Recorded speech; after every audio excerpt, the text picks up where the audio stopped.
In this video, we're going to look at how to alkylate a position on benzene, meaning we're going to install a carbon-containing group. So, generically speaking, we'll take an alkyl halide in the presence of our catalyst, and we're going to be able to install that R group on there, whether that R group is a methyl, ethyl, propyl, whatever it might be. However, there are some considerations that we will need to take. Not every R group can be installed onto a benzene this way. And there are also problems with polyalkylation, because in reality, we're going to see that putting an alkyl group on will actually make the benzene more reactive towards this alkylation. And so you'll often end up polyalkylating, meaning you'll put multiple R groups on. So it's rather difficult to control this reaction. But it's still synthetically useful in certain circumstances, so we should learn it. If we take a look at our electrophile,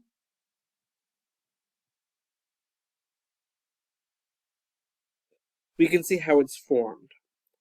Let's go ahead and take a look at propyl chloride.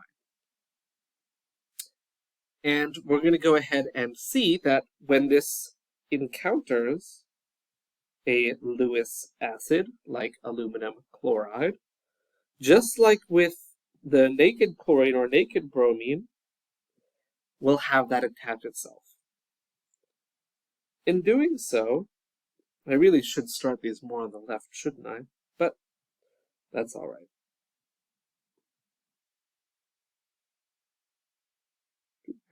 We have got our propyl group now. And just like before, we're going to see that the electrons from the carbon-chlorine bond will break just like the chlorine-chlorine bond would break for forming chlorinating benzene, right? And so, as a result, we're left with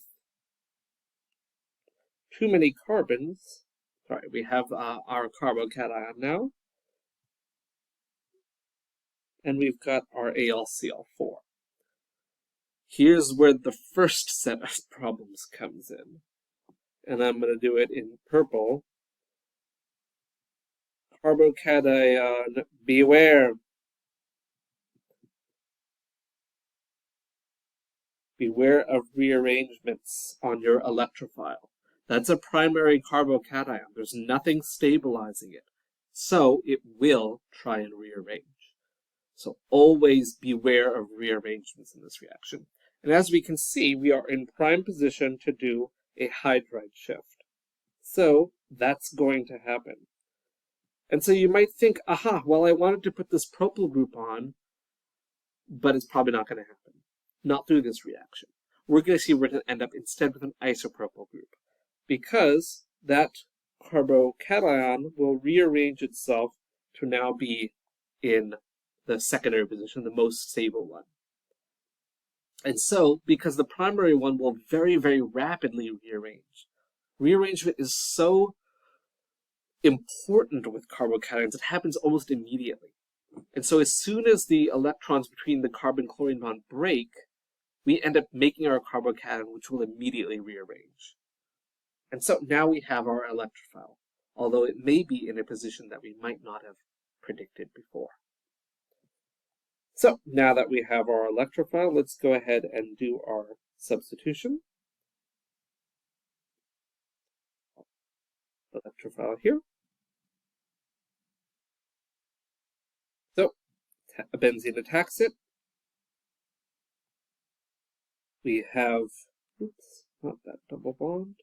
We have now put our isopropyl group on there. We have our carbocation. We have our hydrogen. Our AlCl4 minus will come along, and that chlorine will go ahead and break its bond with aluminum and reform our double bond. Extracting it, we will lose our AlCl3, which is our catalyst, so again it's regenerated, and we also lose HCl.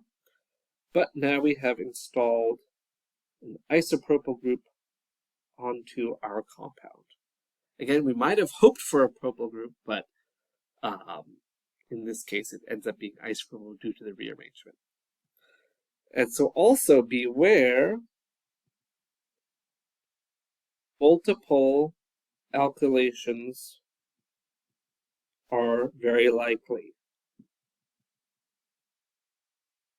So in reality, we'll probably get a second isopropyl group on here.